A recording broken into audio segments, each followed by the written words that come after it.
지난주 핵심 말씀이죠. 한번 읽고 암송하겠습니다. 하나님이 시작. 하나님이 그에게 이르시되 나는 전능한 하나님이라 생육하고 번성하라. 한 백성과 백성들의 총회가 내게서 나오고 왕들이 내 허리에서 나오리라. 창세기 35장 11절 말씀. 아멘. 말씀의 능력입니다. 암송합시다. 시작. 하나님이 그에게 이르시되 나는 전능한 하나님이라 생육하고 번성하라. 한 백성과 백성들의 총회가 내게서 나오고 왕들이 내 허리에서 나오리라. 암기 35장 11절 말씀. 아멘. 아멘. 이런 베델의 회복의 은혜가 여러분에게 계속해서 있게 되시기를 주의 이름으로 축원합니다. 여러분, 세상에서 못 믿을 존재가 있어요. 누굴까요? 남편 뭐 이러시면 안 돼요. 사람. 오늘 바울이 당한 일을 한번 들어보시면 왜 그 말씀을 드리는지 이해가 되실 겁니다. 바울 여러분 잘 아시죠? 기원 5년 경에 출생을 했고 지금의 그 터키 지역이죠. 소아시아 길리기아에서 태어났습니다. 그는 유대인이었습니다. 그리고 그리스도를 믿은 후에 완전히 사람이 그냥 바뀌어가지고 그때부터는 여러분 한번 따라합시다. 사명, 예, 사명 따라 사는 삶으로 바뀌는데 그리스도인은 언제 가장 행복할까요? 힌트 드렸죠. 사명 따라 살 때. 여러분은 사명 따라 사십니까? 다 살아요. 물건 하나를 만들어도 만든 사람은 반드시 목적을 가지고 있습니다. 맞죠? 예, 그런 거죠. 하나님 우리를 만드시고 예수 그리스도 안에서 우리를 부르셨으면 반드시 그 사명을 주셨거든요. 사명 따라 사는 삶으로 완전히 바뀌고 바울의 인생 보고 누가 불행하다고 하겠습니까? 참 행복한 인생을 살지요. 그에게 일어났던 한 가지 일입니다. 왜 사람을 못 믿는다 하면 여러분 오늘 우리가 읽은 그 본문 앞부분에 보면 바울 사도가 지금 1차 전도 여행 기간입니다. 루스드라라는 곳으로 갔어요. 지도 한번 보시죠. 루스드라 오늘날 그 역시나 터키 지역이고 지중해 위쪽에 있습니다. 찾으셨습니까? 예, 루스드라겠죠. 지금 지명은 터키 하툰사라이라고 아십니까? 하툰사라이 저기가 지금 그 루스드라입니다. 여기서 복음을 전해요. 그런데 이제 어떤 일이 일어나냐? 나면서부터 걷지 못했던 자가 이 루스드라에서 복음 전할 때 뭐가 꼭 일어나죠? 이 기적의 사건들이 많이 일어나거든요. 오늘날도 그 선교지에는 하나님의 역사가 참 많이 일어납니다. 저 루스드라에서 복음을 전하는데 나면서부터 걷지 못했던 자가 이제 걷게 되는 거죠. 그러니까 사람들이 뭐라고 바울과 바나바를 칭송하냐면 본문에 있어요. 11절과 12절 내용 읽지는 않겠습니다. 거기 보면 그 사람들이 신으로 추앙을 합니다. 그래서 한 사람에게는 제우스라고 하고 그다음에 또 바울과 바나바에게 제우스와 헤르메스 신이라 이렇게 추앙을 해요. 그 바울과 바나바가 어떻게 하면 됩니까? 그냥 그 인기를 누리고 있으면 되죠. 그런데 바울과 바나바가 찬물을 끼얹죠. 여러분 예수 그리스도 믿는 사람 때로 이 찬물 끼얹는 역할을 해야 될 때가 있어요. 또 그게 사명이기도 합니다. 거기는 찬물을 다 끼얹습니다. 당신들의 그 미신과 같은 거짓 믿음을 버리십시오. 복음을 전하는데 복음을 전하자 신으로 추앙했던 이 사람들이 바울과 바나바를 어떻게 하죠? 돌로 쳐서 죽여요. 오늘 본문에 보면 죽은 줄로 알고 성 밖으로 시외로 끌어내 버립니다. 그 얘기는 뭐예요? 죽이려고 돌을 친 거예요. 그 말은 거반 죽었어요. 그래서 성 밖으로 끌어 내리지요. 어, 여러분 사람 너무 믿지 마세요. 신으로 추앙했다가 뭐 할 수 있습니까? 돌 던질 수 있습니다. 사람은 어떤 존재입니까? 사랑해야 될 존재. 그렇죠? 내가 사랑하고 믿을 분은 누구밖에 없어요? 하나님. 자, 이런 일을 당하고서 아마 그는 의식을 다 잃었겠죠. 정신이 혼미해졌을 겁니다. 몸은 만신창이가 됐을 거예요. 오늘 들어보니까 이고니온에서 또 안디옥에서 온 사람들까지 이 유대인들이 충동질을 해서 이 바울을 돌로 쳐서 다 거의 죽은 거예요. 성 밖으로 끌어냈는데 참 희한한 사실이 하나 있어요. 여러분, 사명 따라 사는 게 좋은 이유, 저는 목사로서 하나님 끝까지 사명일치 않게 해주세요 기도하는 이유가 이겁니다. 아프리카 선교의 개척자 리빙스톤이 이런 말을 했죠.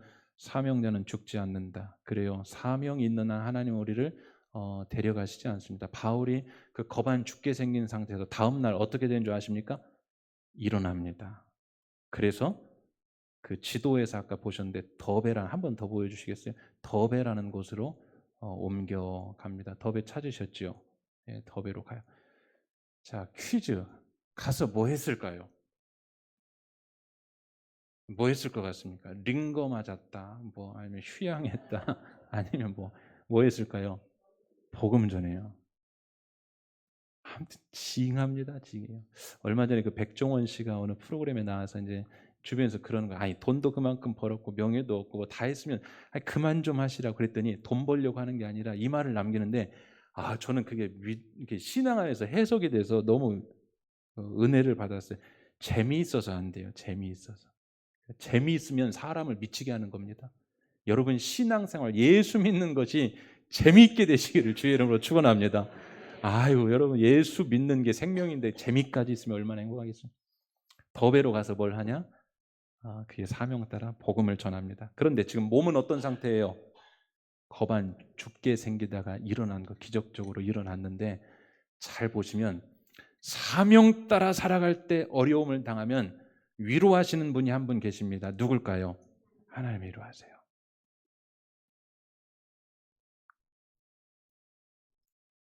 21절 말씀에 이런 표현이 있어요. 복음을 그 성에서, 이 성이 어딜까요? 더베입니다. 그 성에서 전하여 많은 사람을 제자로 삼고. 저는 이것을 이렇게 해석했습니다. 몸이 성취도 않은데 거기 들어가서 전할 때 많은 사람들을 하나님이 붙여 주셔서 바울을 위로하신 것 같아요.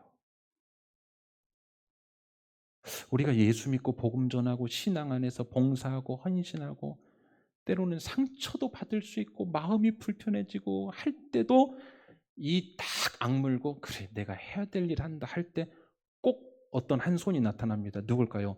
위로의 손이에요. 하나님이 그때 여러분 부어주세요. 그러니까 삐끗할 때 계속 사명 따라 직진하시기를 바랍니다. 왜요? 그 다음에 하나님 주시는 은혜들이 꼭 있어요. 어쩌면 우리의 테스트일 수도 있습니다. 아하, 너 거기까지냐?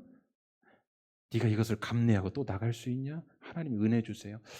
그 성에서 거반 죽게 생긴 상태로 더베로 가서 복음을 전하자 성취도 않은 몸으로 거기 가서 복음을 전하는데 하나님은 많은 사람을 그에게 붙여주셔서 아마 바울도 생각했을 수도 있어요. 여러분 바울이 갈 때 아무리 전해도 사람이 돌아오지 않는 곳도 있었습니다. 그런데 오늘 그가 전할 때 사람을 많은 사람을 제자로 삼게 되자 그도 그렇게 생각했을지 모릅니다. 이야, 하나님이 아시고 야, 내가 돌 맞아 죽을 정도로 그 땅에서 어려움을 당했는데 더 괴로우니까 하나님이 내 마음을 위로하시나 보다. 그리고서 이제 오늘 본문이 시작되죠. 그 다음에 그가 또 행로를 다른 곳으로 이동해 갑니다. 이번에는 화살표 있는 지도 한번 보여주시겠어요? 더베에서 많은 사람을 얻고 어디로 가냐 하면 화살표 나옵니까? 그리고 있는 중입니다. 라고 믿으십시다. 예, 나왔죠. 다시 어디로 갈까요? 루스드라로 백해서 갑니다. 자, 루스드라는 어떤 곳이에요? 죽다 살아난 곳. 여러분 같으면 가시겠어요? 안 가시겠어요? 안 가죠. 트라우마가 있죠. 거기로 또 갑니다. 야, 과연 이 바울이 제정신인가? 왜 들어갔을까요? 22절 한번 읽어봅시다. 가서 뭘 하는지 봅시다. 시작. 제자들의 마음을 굳게 하여 이 믿음에 머물러 있으라 권하고 또 우리가 하나님의 나라에 들어가려면 많은 환난을 겪어야 할 것이니라. 자, 거기에서 제자로 얻은 사람들에게 뭘 하고 있어요? 권면과 위로와 북돋아 주는데 한번 뒤집어 생각해 보세요. 사실은 22절에 있는 마음을 굳게 하세요. 이런 말을 지금 받아야 될 사람이 누굽니까? 자기예요, 자기. 또 그래도 믿음에 머물러 있으세요. 이런 권면과 위로를 받아야 될 사람이 사실은 누구예요? 나예요, 나 바울. 맞죠? 또 하나님 나라 들어가려면 많은 환난을 겪어야 되니 마음 단단히 드십시오. 이 말을 지금 받아야 될 사람이 누굽니까? 바울 자신입니다. 그런데 오히려 거꾸로 그 트라우마가 있을 법한 그 루스드라 성에 다시 들어가서 이런 권면과 위로와 돌봄을 바울이 하고 있다는 것은 우리가 이 말씀을 읽으면서 어떤 묵상의 메시지를 저는 얻게 됐냐? 바울이 다 회복이 되었다 안 되었다? 안 되었다 이러면 제가 또 맞게 여러분 자 예. 이런 거 내가 위로를 하려면 내가 회복돼야 위로할 수 있죠. 내 상태가 안 좋으면 위로가 돼야 안 돼요? 안 돼요. 바울이 회복됐어요. 사랑하는 여러분, 사명자는 언제 회복이 일어날까요? 계속해서 사명을 감당할 때 회복되는 사실을 믿으시기를 주의 이름으로 축원합니다. 예. 사명자는 계속 직진입니다. 계속 나가야 됩니다. 주님 믿다가 힘들면 낙오되면 안 되고요. 더 붙잡고 믿으시기를 주의 이름으로 축원합니다. 여러분 이 일하다가 상처받고 혹시 어려운 일 있으시거든 그래도 사명이라고 생각하고 그 길 걸어가다 보면 거기서 회복된다는 사실을 믿으시기를 주의 이름으로 축원합니다. 여러분 회복이 됐어요. 바울의 삶은 항상 그랬습니다. 그래서 바울은 사명 따라갈 때 하나님이 그에게 늘 나타나 주실 수밖에 없어요. 여러분이 하나님이라도 어떠시겠어요? 나타나 주실 수밖에 없습니다. 주의 일을 하다가 말도 안 되는 일을 겪고 어려워하면 누가 나타나시겠습니까? 하나님이 계속 나타나시는 거예요. 사랑하는 여러분 한번 묻겠습니다. 여러분 삶에 하나님이 자주 나타나십니까? 아니면 오랜 기간 침묵 중이십니까? 스스로 물으십시오. 내가 지금 사명 잘 감당하고 사는가? 사명 따라 사는가? 내가 잃어버린 사명은 없는가? 내가 예수 믿고 나에게 구원의 확신과 은혜의 복음과 생명의 능력을 주셨을 때 하나님과 혹시 베델에서 서원했던 것들 내가 다 잊어버린 것이 있는가? 하나님 한 번만 살려주시면 내가 정말로 주를 위하여 이렇게 한번 살아보고 싶네요 라고 했던 그 여러분이 고백했거나 서원했거나 약속했거나 받았던 사명, 은혜로 주셨던 사명이 지금 어디에 있는지 그것을 잘 감당하며 사시는지 각자 다 다릅니다. 여러분은 그 사명 따라 사시는지 아니면 현실의 세겜에 완전히 매몰되어 살아가시는지 한번 확인해 보시기 바랍니다. 오늘 바울은요. 그래도 사명 따라 살아가니까요. 보세요. 다 맞아 죽게 생겼네. 건강도 당연히 회복이 됐겠죠. 상처도 아물었겠죠. 무엇보다 내면이 회복이 되어서 그곳에 또 들어가서 여러분 사람이 그렇습니다. 극률하게 보이면 마음이 다 나은 거래요. 아내가 극률하게 보이면 사랑이 다 회복된 거래요. 아니, 아멘이십니까? 남편이 불쌍하게 보이면 그 사랑이 다 왼수로 보이시면 안 됩니다. 극률이 불쌍 루스드라 자기가 더 불쌍한데 그 루스드라에 가서 그 사람들이 불쌍히 여겨져서 권하고 독려하고 북돋고 위로하고 여기서 바울은 이미 회복이 쭉 되었습니다. 자, 그러면 저는 이 말씀을 읽으며 너무나 부러운 게 있었습니다. 우리도 이렇게 한번 살아보면 안 될까? 같은 사명자인데 어려움이 있어도 회복될 수 있는 회복력, 문제가 있어도 거기에서 고꾸라지지 않을 수 있는 생기와 힘. 한 번 사명을 받고 그 사명을 감당하며 유지할 때 일상과 모든 것들이 그 사명 안에서 회복되어져 전진해 나갈 수 있는 이런 능력, 사명 감당의 힘은 도대체 어디서 올까? 교회에서 여러분에게 사명 감당하라고 물론 하나님께서 주신 게 있지만 교회에서도 성도들에게 뭔가를 부탁하고 요청을 할 때 어려운 경우들이 많이 있습니다. 왜요? 그분의 삶에 어려운 부분들이 많이 있어서 요청 드리기가 어려울 정도로 삶의 문제도 해결되지 않았기 때문에 오늘 바울은 오히려 거꾸로 그의 삶의 문제들이 사명 안에서 이렇게 해결될 수 있는 방법은 없을까? 저는 이게 간절히 사모함으로 받아들여졌고 내 목회 인생에서도 그렇고 무엇보다 우리 성도님들도 그렇게 좀 살아갈 수 없을까라는 마음을 갖고 말씀을 묵상하다가 그 동력이 바울의 이런 삶이 어디서부터 가능하게 되었는지를 찾게 되었습니다. 우리 23절 말씀 같이 한번 읽어 주시죠. 시작. 각 교회에서 그들이 믿는 주께 한 번만 더 읽읍시다. 시작. 각 교회에서 장로들을 택하여 금식 기도하며 그들이 믿는 주께 그들을 위탁하고. 자, 뭐예요? 막 급박하게 돌아가요. 보면요. 아파서 맞아서 죽게 생겼고 쉬고 뭐 이럴 틈도 없습니다. 희한해요. 또 급박하게 상황에 계속해서 진행입니다. 뭘 합니까? 장로들을 택하여 그리고 교회에서 뭘 합니까? 금식기도. 저는 놀라운 사실 하나를 깨달았습니다. 아하, 바울의 사명 감당의 삶, 바울의 회복되는 이 회복력, 바울의 거침없이 나아가는 것, 루스드라 우리 같으면 트라우마가 있는 자리 가기 싫지만 여러분 인생 가운데 여러분의 두려움과 불안이 있는 자리가 다 있어요. 거기는 거치고 싶지 않아요. 피해가고 싶습니다. 우리 인생의 많은 저의 요소들이 그런 곳에 있죠. 그런데 그것을 다 뚫고 나갈 수 있는 방법이 도대체 어디에서 나왔을까? 아하, 바울의 삶에는 이런 베이스가 있었구나. 어려우면 장로들을 택하여 함께 기도하고 함께 금식 기도하고. 아, 이게 동력이었구나. 이게 동력이었구나.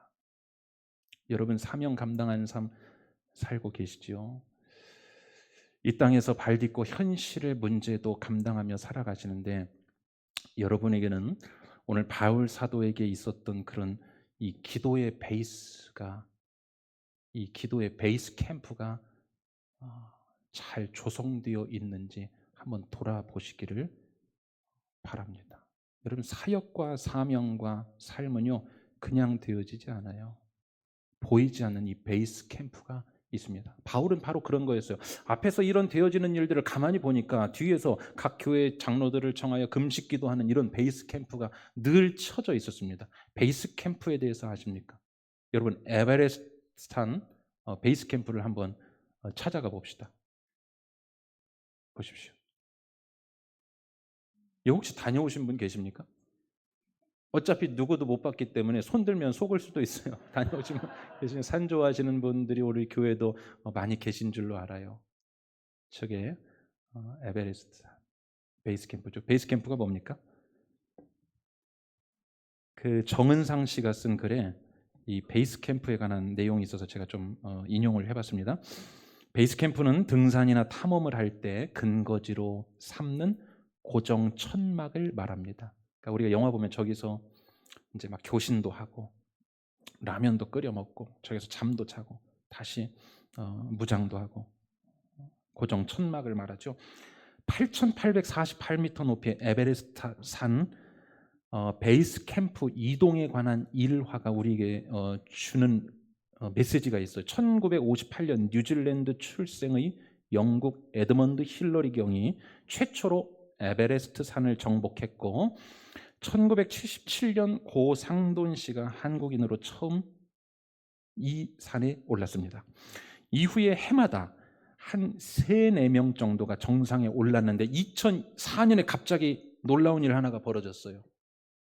한 해 동안 무려 몇 명이 올라갔을 것 같습니까?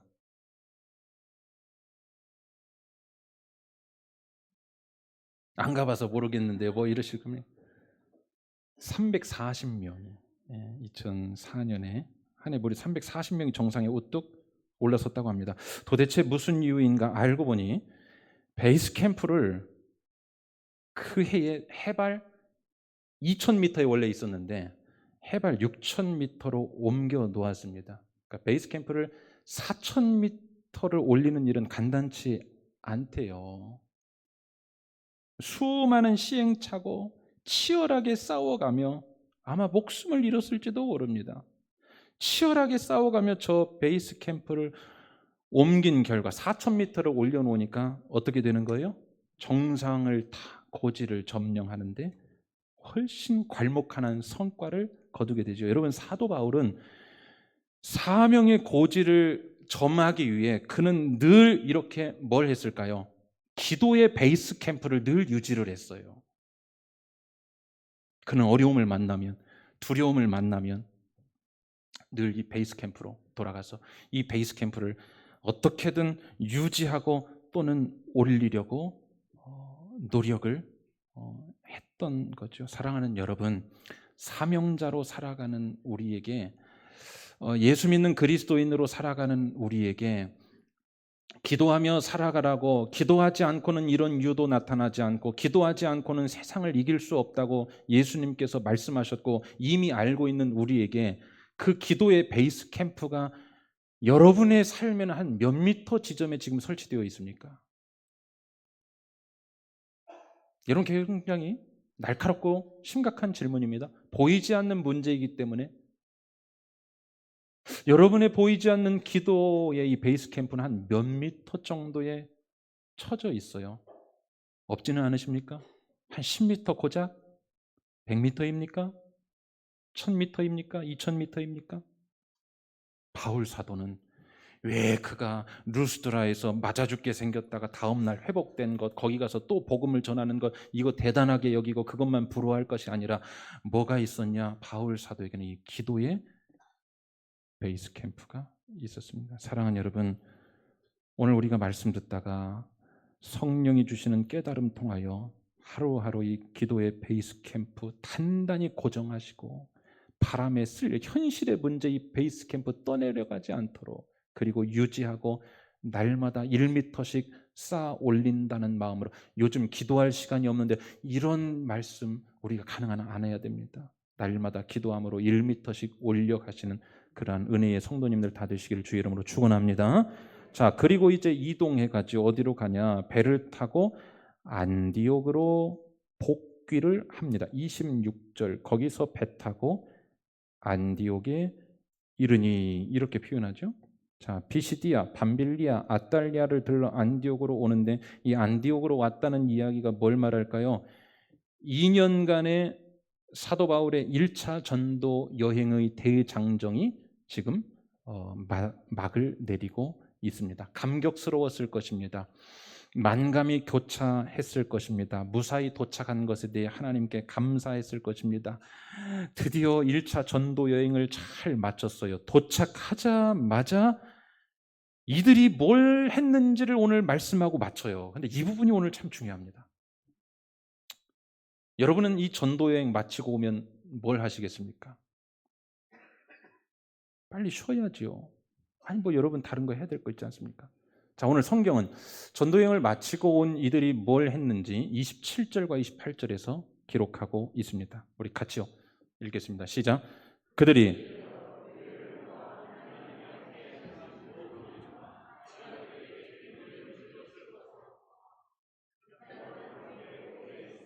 자, 첫째 27절 보여주세요. 뭐 했습니까?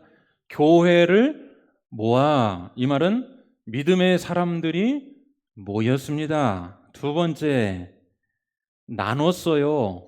보고하다, 선교 보고하다. 뭘 나눴을까요?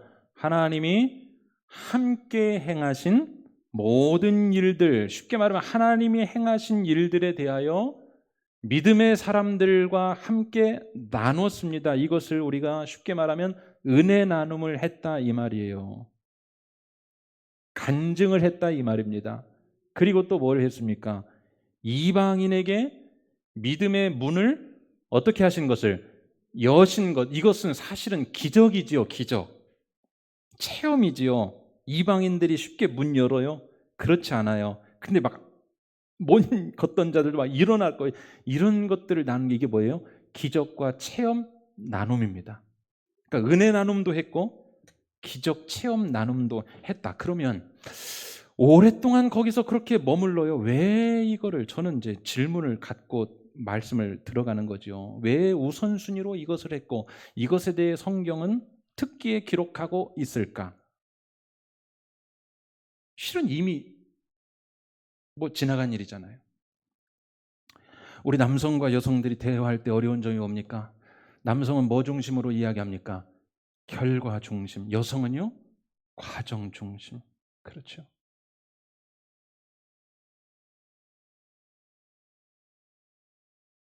더 설명을 하려는데 여러분 표정 때문에 더 안 하겠습니다.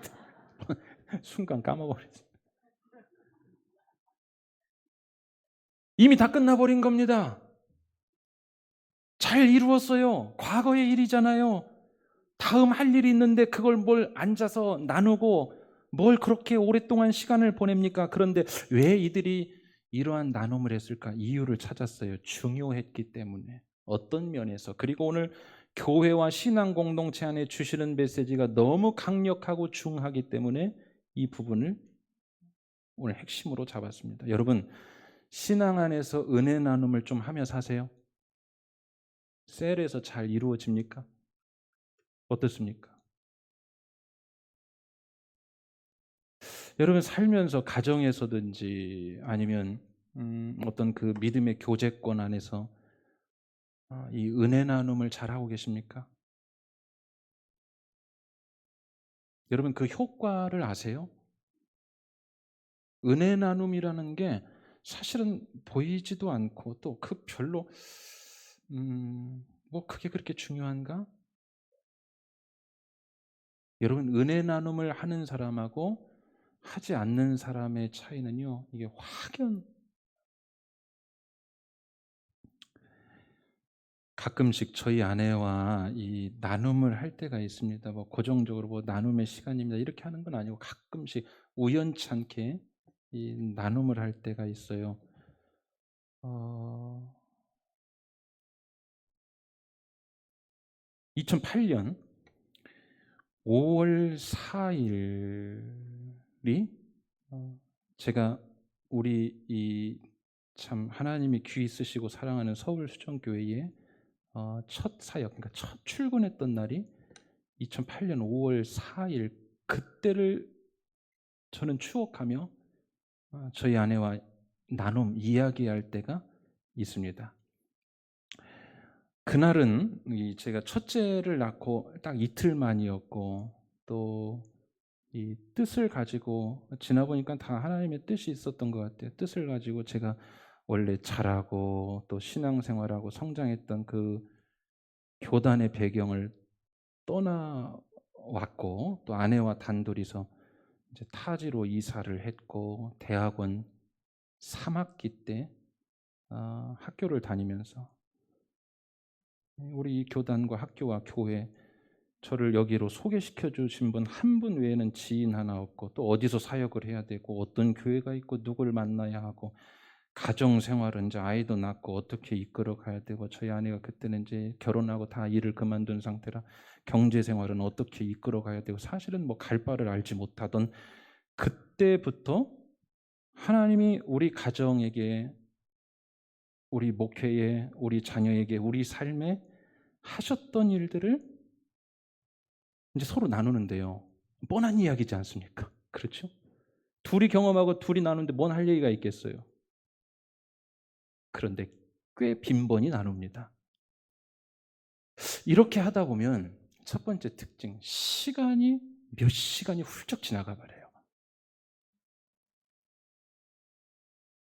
다음번에 같은 화제를 가지고 또 이야기해도 또 할 말이 나눌 것이 많아요. 그 나눈다는 것은 뭐냐면 그때는 그 사건 안에서 나타나지 않았던 아니 보이지 않았던 하나님을 나눌 때마다 새롭게 찾아내는 것 같아요. 아 그때 그래서 하나님이 인도하셨구나. 못 봤던 하나님을 나눌 때마다 또 발견하게 됩니다. 또 하나님은 거기에 나타나지. 시간은 지났지만 그 사건 안에 계속해서 나눠도 할 얘기가 많은 거예요. 둘이서 발언권 얻어서 해야 될 정도로. 의장, 제가 발언하겠습니다. 여러분, 속꼬리는 몇 번 과먹으면 싹 빠집니까? 저희 어머니는 3번이라고 하셨습니다. 그런데 우리에게 일어났던 사건들, 오늘 27절에 교회들을 모아 하나님이 행하신 은혜 나눔, 믿음으로 이방인들의 마음의 문을 여신 기적과 체험 나눔, 죽을라다 살아난 루스드라 성에서의 그 실패 경험, 거기서도 오늘 여기까지 인도하신 에베네셀 하나님, 이 나눔을 하다 보면 그때는 안 보였던 하나님이 그때는 하나님이 안 계셨어요. 그때 하나님이 숨어 계셨던 것 같아요. 그런데 그 하나님이 싹 수면 위로 드러나고 그 하나님을 은혜를 나누게 돼. 때론 눈물도 흘리고 때론 고생한 서로에게 위로도 전하고 그러면서 여러분 은혜가 재생되는데 이 나눔의 가장 클라이막스는 이겁니다. 그런 나눔을 하면요. 현재 나의 어려움이나 조금 마음 쓰는 일이 설령 있다 하더라도 여러분 왜 없겠습니까? 모두가 다 그런 일들이 있지 않습니까? 설령 그러한 일이 있다 하더라도 이 나눔을 하는 가운데 완전히 흔적도 없이 싹 사라져요. 왜일까요? 그때도 인도하셨던 하나님이 어떻게 인도하실 것이기 때문에 지금도 인도하실 때 여러분에게 여러분 유대인들은 지금도 안식일이 되면 신앙 나눔을 매주 금요일 밤부터 오후부터 시작되는 이 안식일에 온 가족이 모여 상점 가게문 다 닫고 안식일의 키워드는 두 개입니다. 기억과 준수이지요. 기억하며 가족들이 나눕니다. 그들은 어디서부터 나눌까요? 출애굽 사건에서부터 나누기 시작합니다. 이 나눔이요. 여러분의 믿음의 공동체도 살리고 교회 공동체도 살리고 가정 공동체도 살리고 모든 공동체를 살리는 동력이 된다는 사실을 믿으시기를 주의 이름으로 축원합니다. 가정에서 여러분 그래서 이런 나눔들이 꼭 있어야 됩니다. 셀은 왜 만들었을까요? 이 보화를 우리가 좀 발견하기 위해서. 여러분 절대로 셀 이렇게 하시면 안 돼요. 한 주간 평안하셨습니까? 감사합니다. 기도하고 마치겠습니다. 이렇게 하시면 안 돼요. 많이 누군가 한 분이 꺼내놓으시면 돼요. 그들이 2년 동안 전도 여행을 통하여 하나님이 나타나셨던 사건들, 경험했던 것들을 막 나누기 시작했어요. 그리고 실제로 이 나눔은 바울의 2차 전도 여행을 준비하는 동력이 되었을 거라 저는 그렇게 확신을 합니다.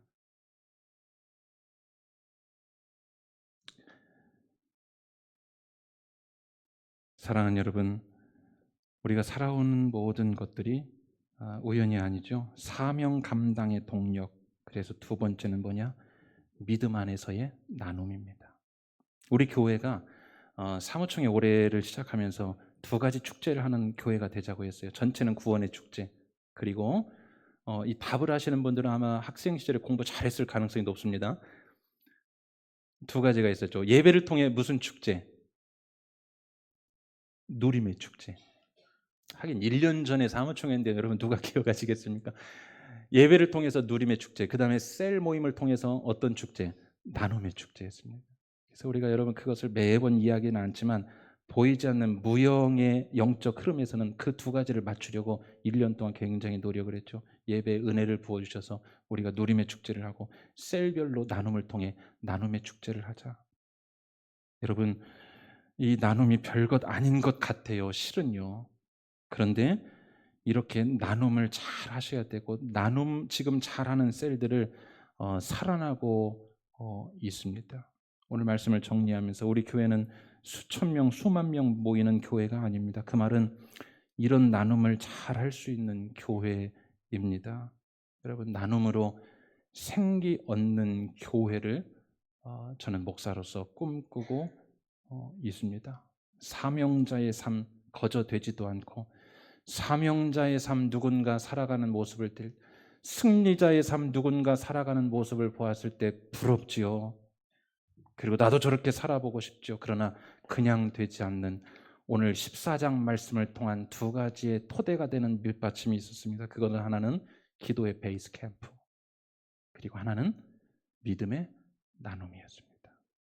이 두 가지가 견고하게 여러분 삶의 어느 신앙의 부분에선가 자리를 탁 잡고 있으면요 절대 흔들리지 않습니다. 그러한 사람은 사명 따라 살고 사명 따라 살아가는 사람에게는 하나님은 이 모든 것을 더하여 주신다는 사실이 오늘 우리 가운데도 일어났고 누군가는 지금 누리고 있고 그러한 삶이 여러분 인생 여정 전반에 펼쳐나가게 되시기를 주님의 이름으로 간절히 축원합니다. 이런 기도의 베이스 캠프를 날마다 1m씩 올리십시오. 그리고 교회 안에서 믿음의 동료 있다는 것을 감사하게 여기시고 그들과 하나님이 행하신 일들을 일주일 동안 우리가 살아왔던 것을 가지고 나눠보세요.